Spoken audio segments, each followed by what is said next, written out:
Welcome everyone as you now enter the College of Law webinar. Our webinar today is on the topic Job Search Success Beyond Good Grades, which will address the question, how important do your academic results play in the recruitment process, a question that I get asked all the time. My name is Susan Pincus and I am the National Careers Professional at the College of Law, and I'm excited to have you tune in online today with me. Each month we deliver a 1-hour live webinar on various topics designed to help our graduates kickstart their careers as they transition into the legal profession. Before we start, I would like to acknowledge the traditional owners of the lands on which we are sitting at this time and pay my respect to elders past, present and emerging. I am joined today by 3 wonderful panellists, and maybe if you can just put your hand up, although your names are on the screen, but anyway, Amy Burton, Managing Lawyer from Everyday Justice, Danielle Emerson, Senior Legal Transformation Manager from Herbert Smith Freehills, and Mel Smith, Legal Counsel Litigation, Lake Macquarie City Council. Before I pass over to our panel, a few housekeeping matters. We've allocated 15 minutes of questions at the end of the session. So if you can just enter your questions via the Q&A, that would be fantastic. And even if you want to just enter them in during the session so you don't forget later on when we come to them. We are recording this webinar as well, and you will be sent the link via your email address. So what I'm going to do now is to pass you over to our panellists who are the experts and will be able to answer this question. And I would just like to start off with you, Amy, and then maybe Mel and then Danielle, just to give the audience a little bit of an overview of your career backgrounds to date, and then what you do in a typical week, just so that we know a little bit more about you. So perhaps, Amy, if you want to kick off. Sure. I've been a bit all over the place in my career. I've been admitted as a lawyer since 2011. During law school, I spent a lot of time volunteering at community legal centres because that was something that really appealed to me. But I did go down the path initially of working at Allens as a commercial lawyer. I did some insolvency law, some technology and media law. I was there for about 3 years. Then I shifted completely over to working in criminal law policy at the Attorney General's Department in Canberra. And then it was at that point that I finally realised how much I was missing community lawyering and all those experiences I had volunteering back at law school, and finally decided it was time to look for a job at a community legal centre or similar. So I took a leap of faith and applied for a job at Salvo's Legal Humanitarian, which was a completely not-for-profit law firm. Surprised myself and got the job, moved to Sydney and worked as a pro bono lawyer, mainly in migration, family and crime for about 5 years. Went overseas on a scholarship to research more about how we could make pro bono legal services more effective, perhaps incorporate low bono for a year, and then came back and worked with one of my old colleagues to set up Everyday Justice at Mills Oakley. So we're a community legal service that lives within Mills Oakley, which is a national law firm, and we provide a national free legal service to people in most practice areas. Okay, fantastic. Thanks for that, Amy. Mel.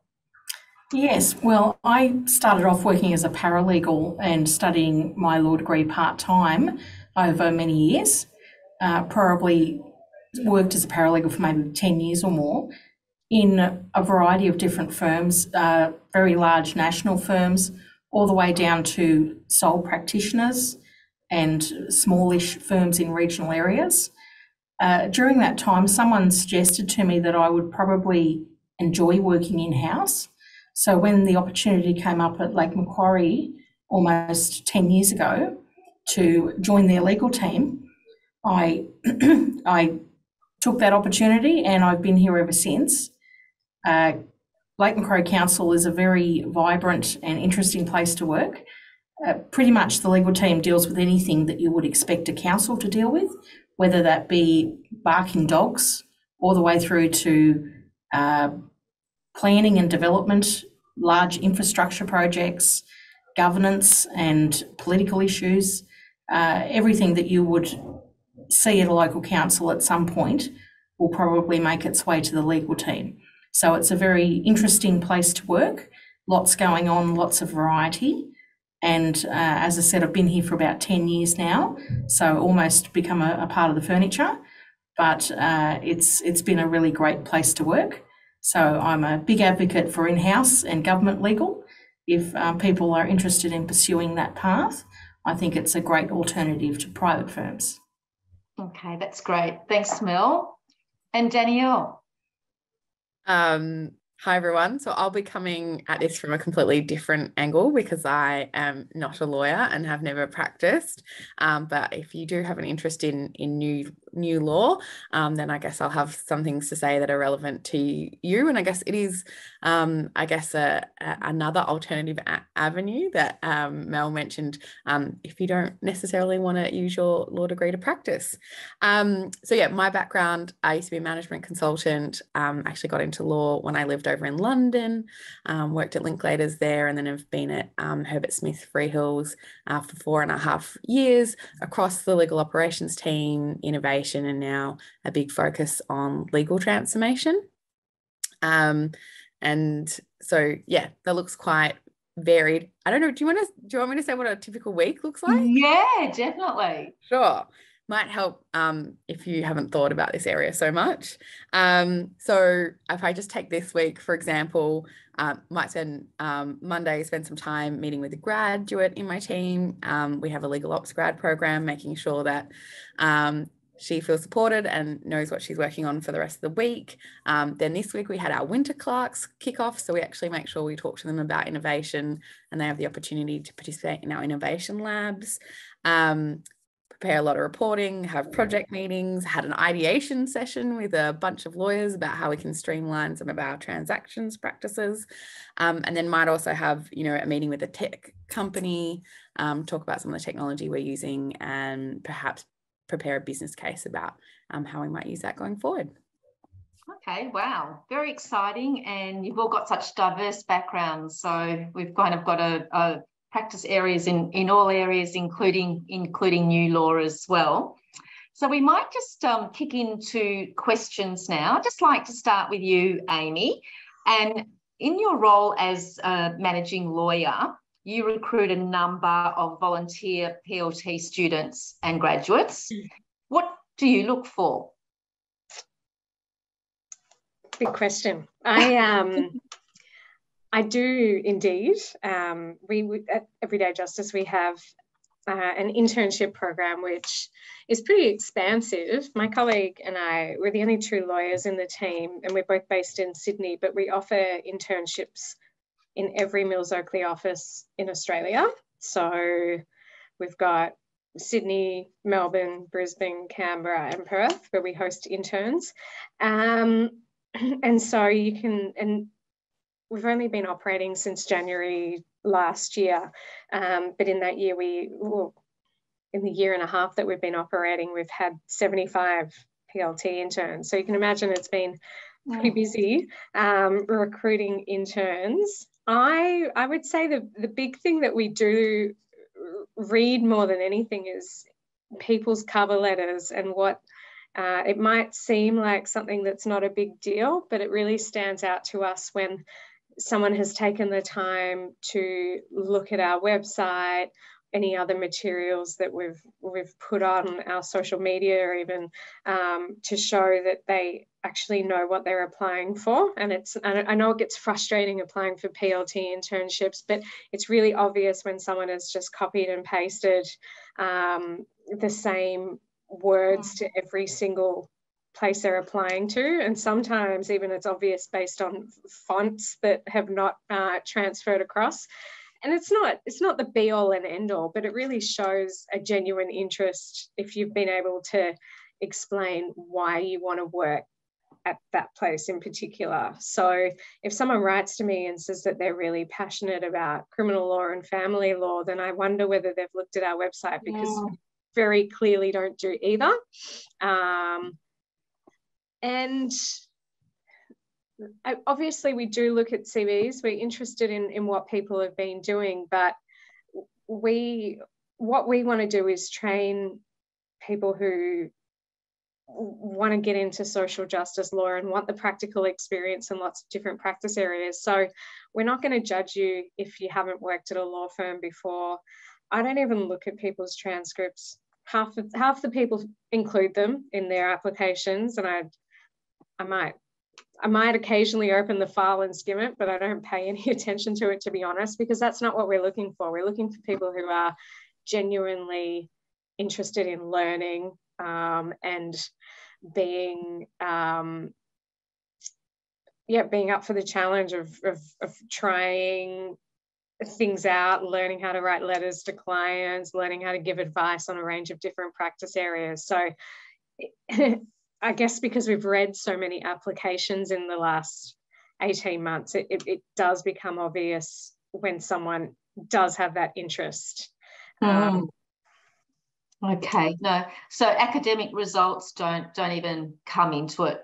Not for me, no. Okay. No, all right. Because a lot of our interns have had so many other life experiences that are way more important than the marks they've got. You know, they might have been doing their law degree while juggling full-time work or parenting or something else, or they might be second career lawyers. And so we look at what other things people can bring that are probably more valuable than what marks they got during 3-hour pressured exam environments. Yeah, okay. And just a question on that. So that's for Everyday Justice, but for Mills Oakley, for their graduate program, for example, would that be different? Yeah, I believe that Mills Oakley do look at transcripts,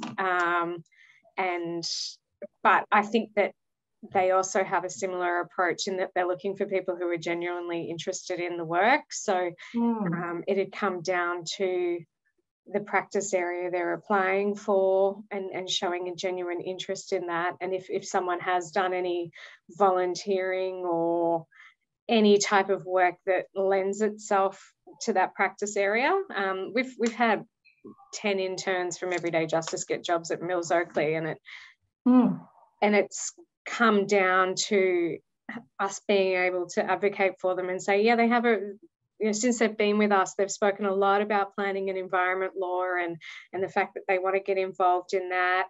We've tried to get them exposed to matters that have some sort of aspects of that, but this is why we think that what we've taught them during their internship will assist them in that role. So even if you're not applying for a job through that pathway and you're going in cold, and think about how, even if you haven't got the practice area experience, how what you've done can help in any way. And so that's through like that on-the-job experience as well and performance. Yeah, but even if it's not a legal job, like we've had people apply who are managers in retail jobs, but if they can show how that work will assist them, for example, to deal with difficult clients on the phone at Everyday Justice, then I'm all ears. Yeah. Okay, that's great. Thanks for that. Mel, just moving on to you. When you recruit a junior lawyer, how important is a candidate's academic transcript? And also, like, I mean, a question around that maybe that lends itself is, if someone has got what they deem average results or even a couple of fails, do they need to even mention that on the cover letter, or what are your thoughts on that? I think it really depends on where you're applying. At council, for instance, if transcripts are included in an application, we will look at them. If they're not included, we probably won't even ask about them.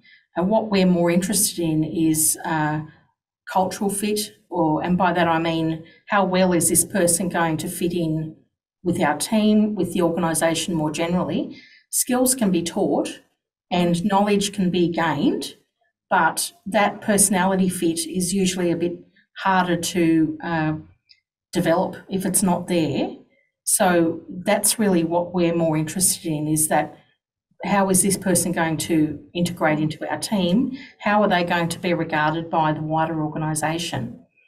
If you do include your transcript, or you're asked for your transcript, and there are blemishes on it, whether that be fails or low passing grades, I would address it. If there is a reason for that, and there might well be a good reason why you've got those marks on your transcript, just explain why that is. And moving on from that, what have you learned from that? Being able to show recovery is pretty important as well. Like, so if you've had a fail in one subject and then gone on to do quite well in that subject at the next attempt, that's something I would highlight. If you're asked to show a transcript, just own up to it. Yep, this happened and I failed, but I was then able to come back and I got a pretty good mark the next time around. It's not a reflection of my ability. It was just the circumstances I was in, and I would just be quite open about that. Okay, so you would even incorporate maybe 1 or 2 lines along that note? Yes, I would. If I was asked to submit my transcript, I would probably include a covering letter addressing those sorts of issues, if there are any in your transcript. Okay, if you don't have to include academic transcript, then you don't need to do that. Yeah. Once you're admitted, really that's the thing that we would be primarily concerned with. If it's a role for an admitted lawyer, we want to know that you're admitted, and that doesn't necessarily require transcripts to be shown. There's other ways to verify that. So it really depends on the role and how interested in transcripts the particular organisation happens to be. Okay, all right, now that's great. And Danielle, over to you. So you recruit graduates in the legal operations, the legal tech space. What's important for you? Well, I guess it's a bit of a mix. Obviously, when we're looking at graduates, they're coming straight out of university generally. So, I mean, to be honest, in our space, it's generally like having a passion and an interest in the type of work we do. So I think as a firm, we do tend to collect transcripts across the board. But what our team would look at more is, like, particularly in more recent years when subjects as universities have had subjects like law apps or technology in the law, like, have you already demonstrated an interest in this field? And to be honest, we don't even probably really then look at the grade. It's more just that you've had the interest in that space. Obviously, we know not all universities have that, so it's not like a prerequisite. It's not an absolute requirement. But I guess what I would say to anyone that's a student now or even early in your career, there's so much that you can do to show that you are interested in legal innovation or legal operations. There's a lot of student-led groups out there, whether it's your specific university or things like the Legal Forecast. Attending summits, like I noticed there's a question that's come through already that mentioned the new Law Careers Summit. Even just saying you've gone to those things and shown interest, that to us that's a much better indicator, because we want people who are passionate about this space. Yeah, so make sure you incorporate that into your cover letter, into your applications, and definitely, obviously when you come to interview as well. Yeah. Yeah, I think the people who stand out are the people who are proactive. Yeah, and I mean, just like I was asking Amy as well, for other graduate programs, do you think that would be similar, or do you think that they might place more focus on it? Look, yeah, we probably would place more weight on it through our legal graduate program. I won't speak on behalf of our grad recruitment team, but yeah, I would imagine just because the volume of candidates is so much higher. Yeah, there's just one of the selection ways, I guess, to try filter the numbers. But okay, you know, I wouldn't say that means you can't have any blemishes or any gaps in your career, but it definitely would be looked at. Yeah, but I think you're right. What you were saying, Mel, just use it as a way of perhaps explaining it and turning it into a bit of a kind of a learning growth mindset type experience as well. Back to you, Amy. You were talking about the power of a heartfelt cover letter that shows your human face.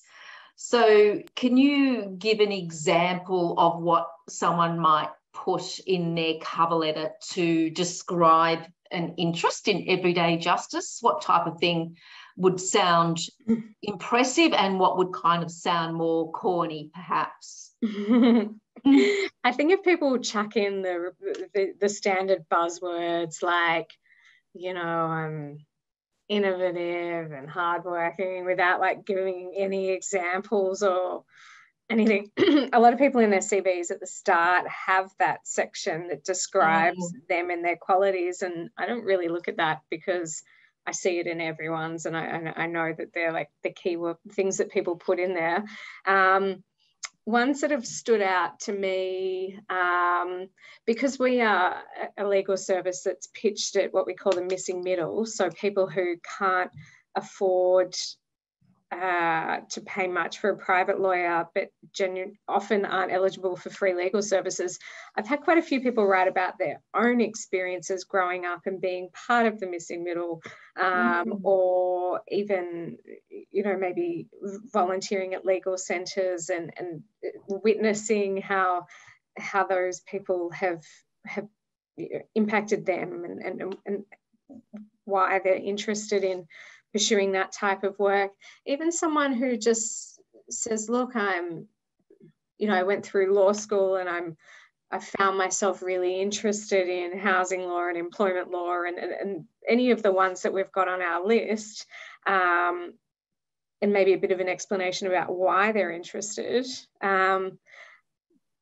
We've had people who've just said, look, I'm so fresh out of law school. I just want to be exposed to as many areas as possible, and I feel like this is going to be a great learning environment. At least they're being honest about it.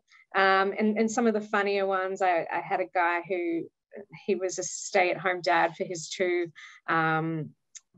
late primary school aged kids, and he said, well, because he's been able to juggle two rascal boys, he reckons he'd be able to deal with the trickiest calls we have, which stood out. Someone else put a pie chart of how they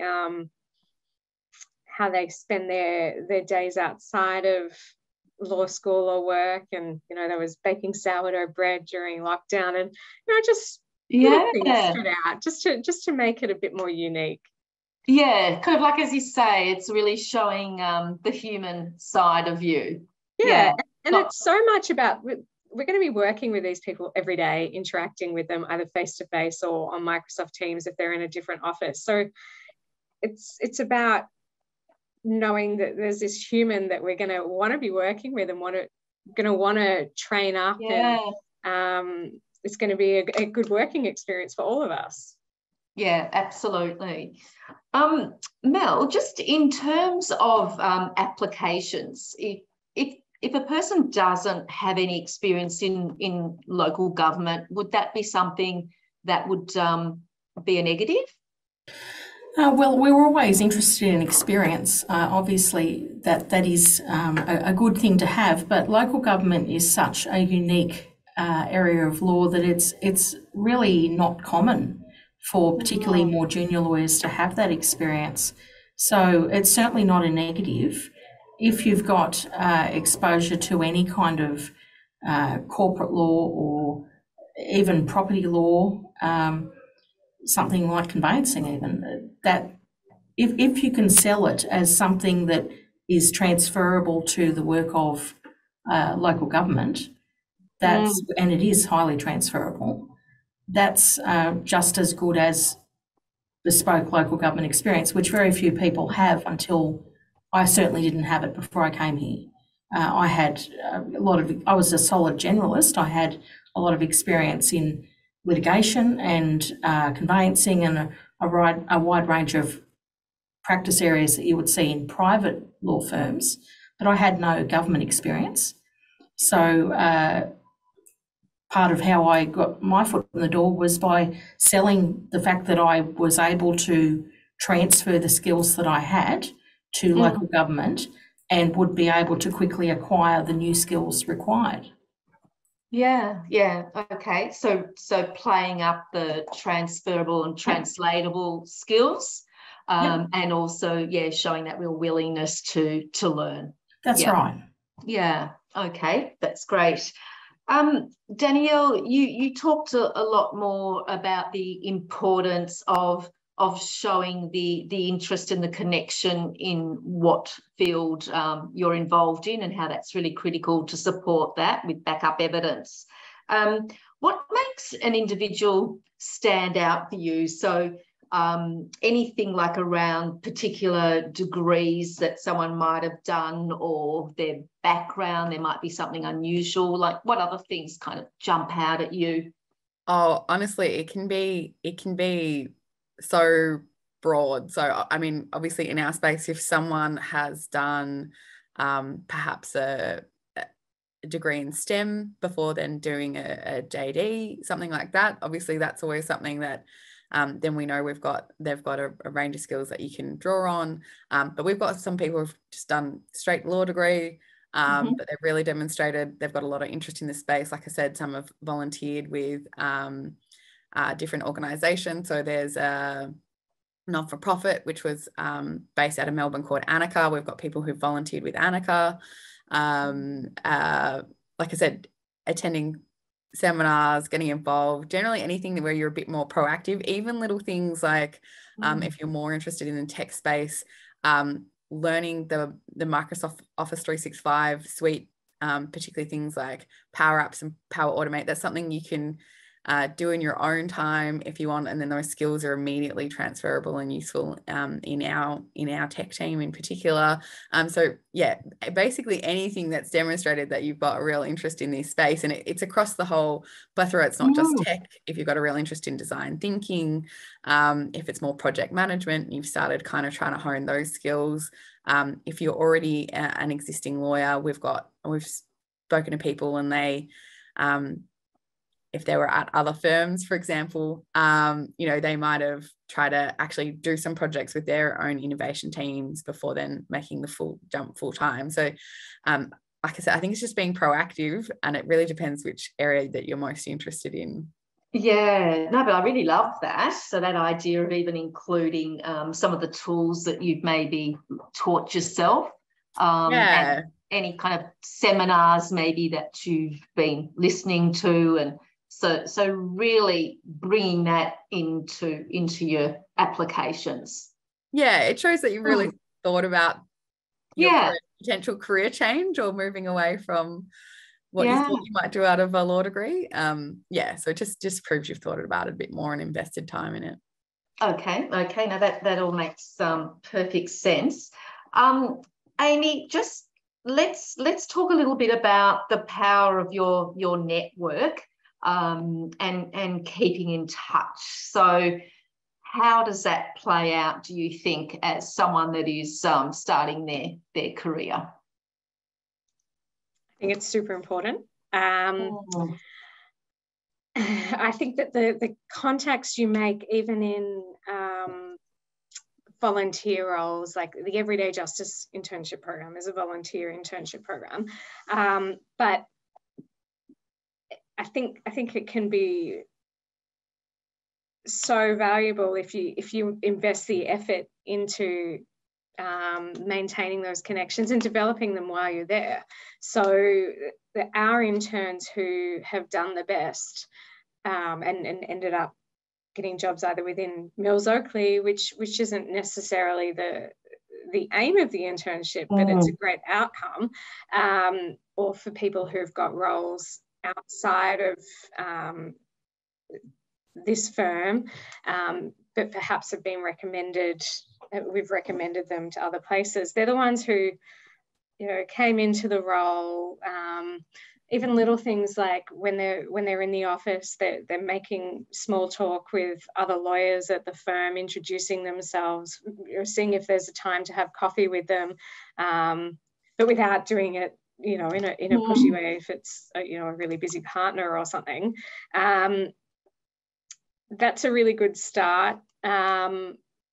We're always really happy for people to check in when they've finished up with us or coming to the end of an internship, and you know, they might see a job advertised and want some tips on what they should put in their cover letters. If they tell us what sort of areas of law they're looking to get into, then we keep an eye out, and if we know anyone who works in those law firms, we do our best to put our feelers out, because we want the best for everyone. It's a really hard environment to get that first legal job. So if you make the effort to let your colleagues and supervisors know what you're trying to look for, then I would hope that they would be interested in helping. But then it's also you've got to balance it with the fact that your supervisors are probably really busy as well. So you probably don't want to be messaging them every week saying, can we meet up for coffee to talk about this and that? You go with them with maybe once a month or something after you've finished working there with I specifically want to talk about this. Do you have time? Do you have 15, 20 minutes? You know, let us know if we're a reference for you. Let us know when you're applying for jobs, because writing endless reference checks for people, it can be quite onerous. So we just like to know these things. But also the reality is that a lot of jobs, particularly for juniors, frustratingly, aren't advertised. So it might be that someone within Mills Oakley says, I'm super busy, I'm really looking for a junior. Are there any interns that you think might be suitable? And those interns who really make the effort and make a good impression with us, then we will very happily put them forward. But they're not the roles that come up on job ads. And a lot of my interns who've got jobs elsewhere, it's also been a similar thing where it's who they've known. And not everyone comes from a law background. My parents didn't even finish high school. So it's not, it's something you have to work hard to develop. It's not going to come easy, but it's really worth putting that effort in if it means that you're exposed to more job opportunities than you might be if you're just looking on Seek. Yeah, so it's kind of getting that balance right though, isn't it? So, I mean, it's putting in the hard work and asking questions and showing a real interest in your work, but at the same time, communicating with people and getting to know them as well. Yeah. That's amazing. So that's really an important message to everyone that's listening about the power of referral and the power of the hidden market as well. So by being and it might start with something like a paralegal role. Not necessarily what you want exactly to start with, but if that's going to be your foot in the door to make a good impression, then it's worth giving it a go. Yeah, absolutely. Okay, thanks, Amy. So, Mel, what about what advice would you have for someone that's maybe struggling to secure a paralegal role or a graduate lawyer position? Okay, well, I guess the first thing that I would say is try not to be too fixated on the job title or the practice area necessarily, even if it's your your wish to be a graduate lawyer working in a particular area of law, you need to get that foot in the door somewhere, and it might mean doing whatever you need to do to get there. So that might mean accepting a paralegal role in another area or at another firm or in a regional area or a legal secretary role, anything that is within a law firm. If you work hard and show that you're interested and enthusiastic and diligent, most firms are very happy to progress people who show all of those things once they've got the foot in the door. So try not to be too fixated on what the job title might be. I spent a lot of time working as a legal secretary and a paralegal before I became a lawyer. I've done everything from answer the phones on the front desk to the mail run to all the way through to now representing counsel in court.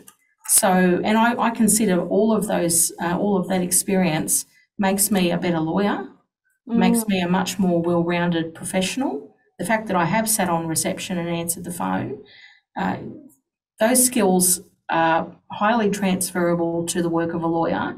You still need to know how to negotiate, how to present yourself. So don't be too concerned about whatever the job title might be. Just get your foot in the door and show that you're keen and enthusiastic, and I'm sure that the firm will want to keep you then, and they will do what's required to keep you in the firm. And if they don't, then that experience will definitely help you secure the next role. Once my personal experience has been, particularly in those paralegal type of roles, once you've got experience in a law firm, you're highly employable. Other firms will really value that experience. So just get a foot in the door and don't be too concerned with the job title. Yeah, that's really great. The other thing I would also suggest is when you're applying for these roles, particularly for government roles, address the selection criteria. So you'll see in the ad, they'll have very specific criteria. What I do is I actually do a separate document in addition to my cover letter and CV that addresses those criteria. And particularly in government roles, that tends to be, that's sort of what they're looking for. They will have to tick off those criteria when they're making their final choice. So help them along by giving them something that directly addresses them with examples, not just, yes, I can do this, but an example of when you've done that. And that's a really good way to get yourself to the interview stage by showing them a bit more of what you can do than might be obvious from your CV and your cover letter. So just to clarify that, is that like as part of the key selection criteria? Yes. Is that a separate document? Yep. Yeah, so sometimes one thing is sometimes you don't get an opportunity to upload anything other than a cover letter and a CV. Just attach it to the back of your cover letter. So then you've got, yes, your cover letter, but you've also directly addressed each of the criteria and shown what it is that you can offer. And that could well be a very effective way to get your foot into an interview if your experience, if it's not necessarily obvious from the CV and whatever short message you might put in your covering letter, how it is that you can meet the selection criteria. Okay, yeah, no, that sounds really good. As you say, make it easier for the reader. And yes, and for the recruiter, we've got a process that we have to go through, and we have to be able to demonstrate that we have addressed the selection criteria when we're making the choice to recruit someone. Just a question that came.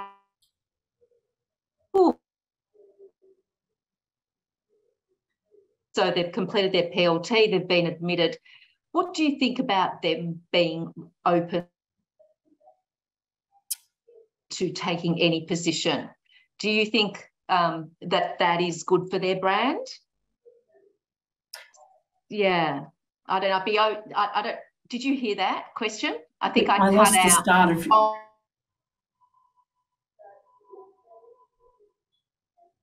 to practice, and that they might be finding it hard to get a graduate lawyer. Of people start off in those paralegal support roles, do you think that does any damage to their brand?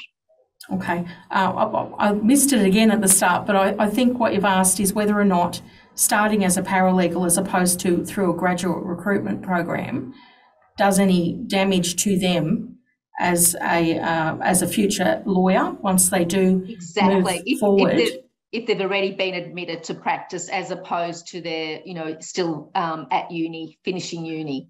I think that there's enough people in the industry understand that it can be really hard to get that first role as a graduate lawyer.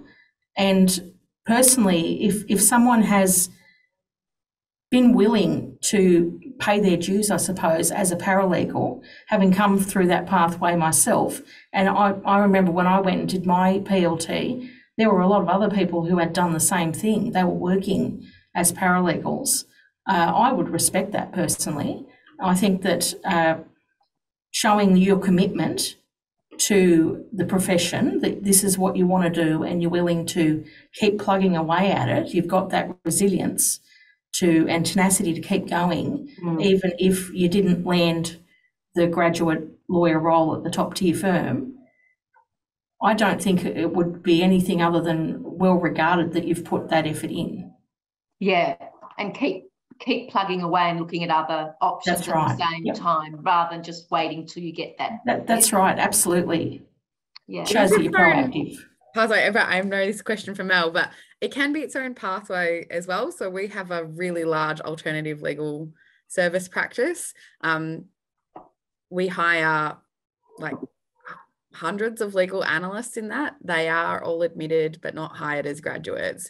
And if you do that, that is definitely a way into our firm for sure. So that's a legal analyst. A legal analyst role. Yeah. So it is its own pathway. Like, I would definitely consider it. Okay, all right. No, that's good. Thanks for that. Danielle, while you're there, just tell us about adjacent careers in legal, and maybe just take us through what other things people can do to demonstrate their interest and aptitudes outside of that kind of academic context. Yeah. Well, I guess I'll just start by saying, like, for a lot of people when they're at uni, you're doing a law degree, you've got your eyes set on what you think you want to do. And I guess to Mel's point, it might even be like you think you want to practice in a specific area for a certain type of law firm. And I guess if you get to the point and that pathway is not looking so realistic, there definitely are pathways in addition to what Amy and Mel have talked about. There are what we're calling new law careers, more and more, where if you're still passionate about the legal ecosystem, but you've started realizing perhaps while you're at uni that actually you got really excited when it came more to, perhaps you were involved in some extracurricular stuff and you were like, actually, I am an excellent project manager. I really excel at this. It really gets me excited. While that is a big part of being a lawyer as well, you could potentially just pursue that and be a legal project manager in a law firm.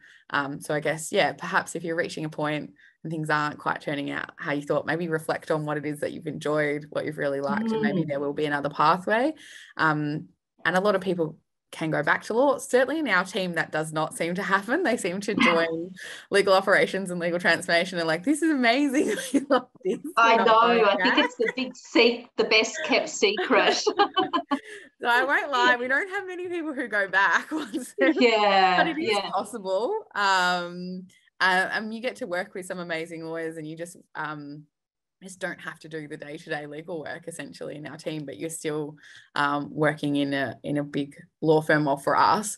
But obviously the ecosystem, there's non-for-profits do some really exciting stuff in this space. There's actually a whole group of tech providers just focused on legal, and I know they hire a lot of people with law degrees, often in their customer success team. So, you know, within the broader ecosystem, there are so many jobs that do not involve you being a practicing lawyer. So, I do just encourage people, if they're even slightly inclined, don't want to stop people from pursuing their dreams. But if you do get to the end of the law degree and you're like, actually, I'm not sure. And to be honest, we've hired 3 graduates in our legal ops program, and they all did that. They all got to the end of their law degree and thought, actually, I don't want to be a lawyer. But you don't have to have a law degree for our program either. But yeah, and that's okay. And that's not a bad thing. And just take the time to think about it and decide what you want to do, really. Yeah. But that said, you can do both. Like, you don't have to choose one side or the other. Yeah. We have a lot of partners who love paralegals who both want to practice law but also are a bit interested in the tech. So I don't want to stop anyone from thinking you can do both. You can do both. But if you're like, no, I've decided I don't want to practice, that is also an option. Yeah, that's great. There's so many options, aren't there? Yeah, definitely. So tech, knowledge, consulting, it's a really broad space. I'm just looking at the time, so I just thought maybe what I might do now is open up for questions. So I'm just going to jump into the Q&A and see what questions we've already got, and just see if they haven't been answered, we can go through them. If there are gaps in employment or short periods of employment due to various reasons like career responsibilities, would that be perceived as negative? I don't know who wants to answer that one, but yeah, just some gaps in your actual CV. What do you do? I can certainly speak to that one, because we've seen it in the recruitment process. Generally, what that will lead to is a conversation. We might want to know why, if it's not explained. I would sell those breaks. It doesn't really matter what it was for, if it was to work in a family business, if it was family responsibilities, looking after children, travel. I would just put it in as a reason in your CV why there is that break. Chances are, one way or another, the question will be asked, but it certainly won't reflect badly on you if it's family responsibilities or travel. There's all sorts of reasons why people opt to take a break away from employment, and I would just include it in personally. Yep. Okay. And Amy and Danielle, if you've got anything further to add, just please feel free. Otherwise, I've got another question. Do you think there is an unconscious bias towards students who have attended the top universities? For me, no. I don't even really think about it. I don't hear it every day, Justice. We've got people who've even done their law degrees through remote universities. So long as they've got the eagerness and the ability to learn, that's what we need. But I know that at bigger firms, absolutely, I'm sure that there still is a bit of favoritism towards certain universities. But I think if you go into your application knowing that might be something that might be considered, you don't obviously need to say, well, I think you're not going to like my application because I didn't go to these unis. But if you say, look, I went to this university and I gave it my all, and this is what I achieved. These are the extracurricular things I did at the same time. These are the volunteer roles I took on. Then I think back it up with further reasons why you're a suitable candidate.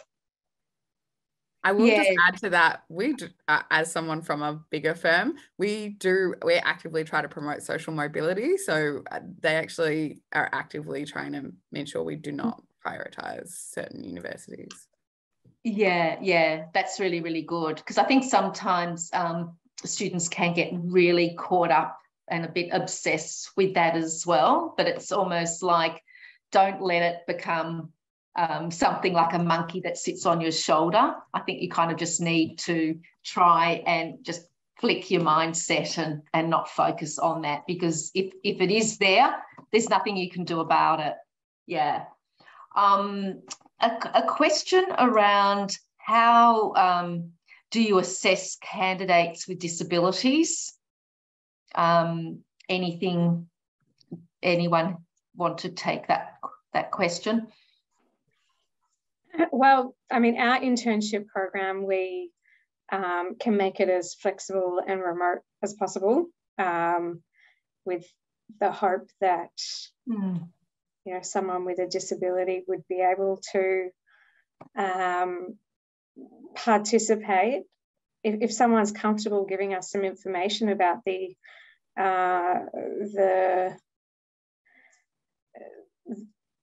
what's the word I'm looking for? The accessibility support services we can provide, then that'd be really useful, and we can go to HR and work around it.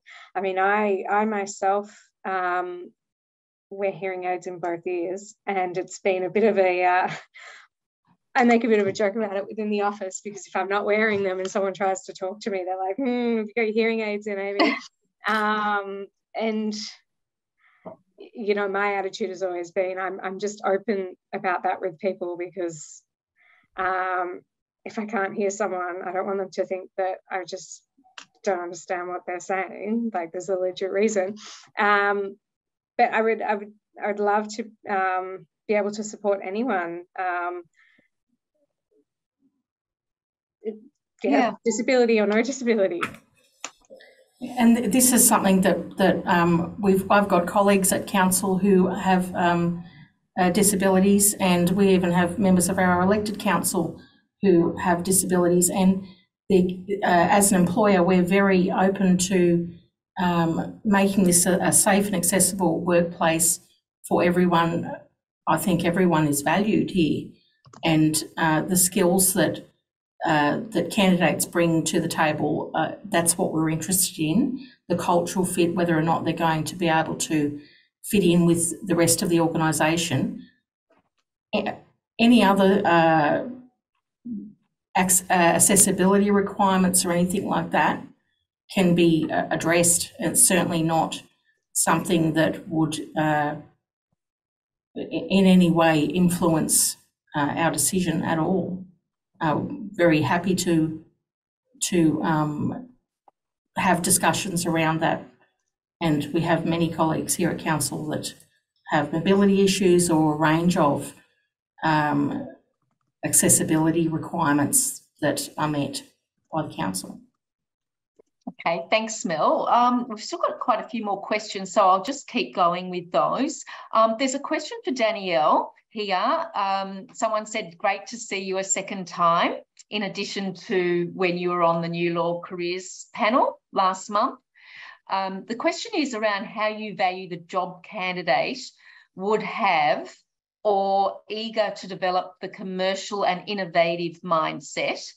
Do you think if one candidate remains in one position for an extended period of time, i.e. a lack of industry diversity, but shows loyalty, would it position that candidate in a disadvantaged way? No, I mean, I don't think, I guess, I hope I've made this clear already. I think you can have been in one job for a long time, but as long as through that job you've started demonstrating interest in this space, that's great. You certainly don't need to have hopped around.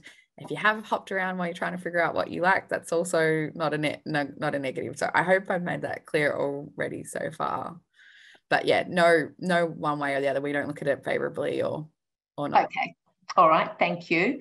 I'm currently a legal assistant in criminal law, but I'd like to move toward in-house or a corporate position. How can I best signal this on my resume and cover letter? Well, being an in-house lawyer myself, as I said, particularly for government roles, if you can address the selection criteria, that's a really great way of getting your foot in the door where your skills might not necessarily be so obvious, that you do have you are able to meet those selection criteria. If it doesn't stand out from your resume, then I would just specifically address the selection criteria and put in information about where you might have shown your capabilities in other areas. It could be volunteer work, it could be further study. There could be a number of ways where you could show that you meet the criteria, even if it's not from your direct employment. So I think that that would be a good place to start. Okay, thanks, Mel. How can we show that transferable skills in a past corporate environment is valuable in law? So, yeah, transferable skills again. So that might be like a good one. Even I'm thinking, Amy, for you, someone that has worked in corporate, for example, and maybe they're wanting to bring it into a new area. Yep. Yeah.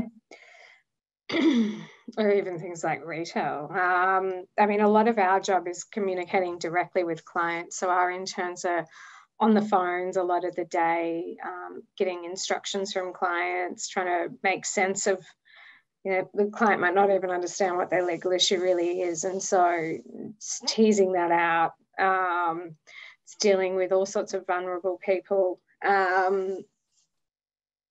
It's working with a team of many interns. So they're all skills that I think that you often learn, probably more so in other roles where you're faced with the general public or corporate roles. So I'd be upfront about that in a cover letter and say, I may not have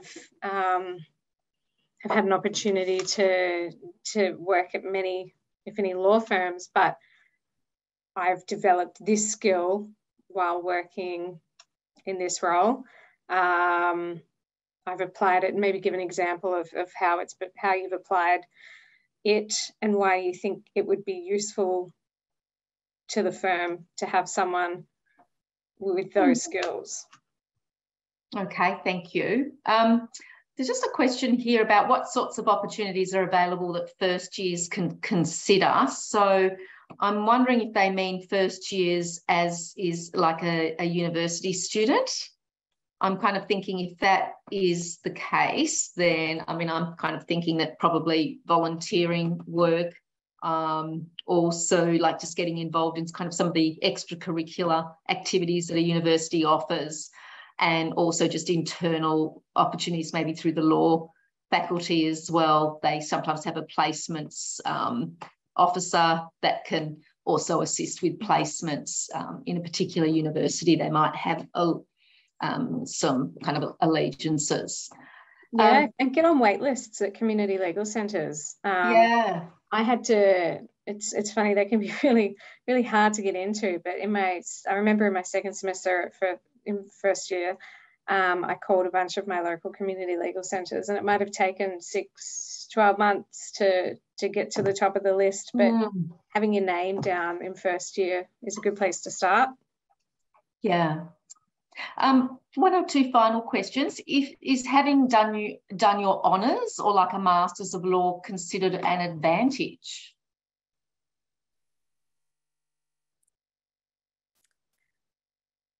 I'll just quickly answer, and then people with the law degrees can say, I don't think it really is from what I can see at HSF, but there are also some comments about ageism. I do think though, if you have a background, like I said, if you've had another career, particularly for us, like in the tech space, because emerging technology is such a focus, not just for the way we work, but actually in terms of law, I find those mature graduates or those actually do incredibly well at our firm. So I'll let Amy and Mel comment, but I actually don't think it works against you at all. My response is that it's kind of like the transcripts. We'd be more interested in how you're going to fit into the team and what you might bring to the role in terms of support. Study is always good and it's never wasted, but particularly with local government, when it is such a specialised field and there isn't really an awful lot available to study at that level, it's not something that would particularly be influential in our decision. Okay. Yeah, and I think it depends on the practice area as well. Like none of ours would need that extra year or two of study. You know, I always had the attitude that I wanted to get straight into practicing and learn. And then 10 years on, that's when I decided to do my master's, when I really knew of an area I wanted to delve deeper into. I mean, there's no harm in continuing to study, but I guess the more you do the more extra years you do before you practice, people might start wondering whether you're more interested in academics rather than practice. I think it could go either way. Okay. A question around how mature candidates are perceived in the recruitment space. Like I said, I think they're perceived really well at our firm, particularly if you've got relevant experience. Like I said, our clients work in different, our clients are not law firms themselves. So if you've got anything relevant to what our clients do, in fact, I often see mature lawyers go through partnership track quicker than others, personally, from what I've seen. That's great. And I'm going to just have one last question here. Law firms, particular in hiring overseas lawyers as compared to junior lawyers fresh out of university and PLT. So how do you view hiring overseas lawyers?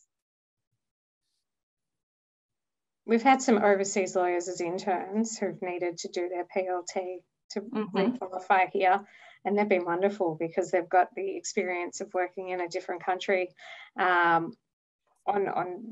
on top of their general life experience and general professional experience. It's been wonderful, and they've gone on to get great jobs afterwards.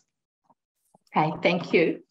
All right, well, I think we'll finish up there. So a huge thank you to Amy, Danielle and Mel for sharing your time and your insights and experience with us all. I've no doubt that participants today will take away a lot of sage advice and some really kind of good practical tips as well. Don't forget to connect with us and make sure that you're aware of upcoming events and programs at the college. So we've got the Practice Academy series that's going to kick off in August. So that will be advertised on the events page. We've also got a number of articles and posts nationally that are shared with the profession on LinkedIn and also on the events and resources page on the College of Law website. So yeah, please just make sure that you connect with us as well. So thank you very much for your time today, and thank you so much to our wonderful panelists, and I look forward to crossing paths with you next time. Thanks everyone. Thanks. Thank you. Bye.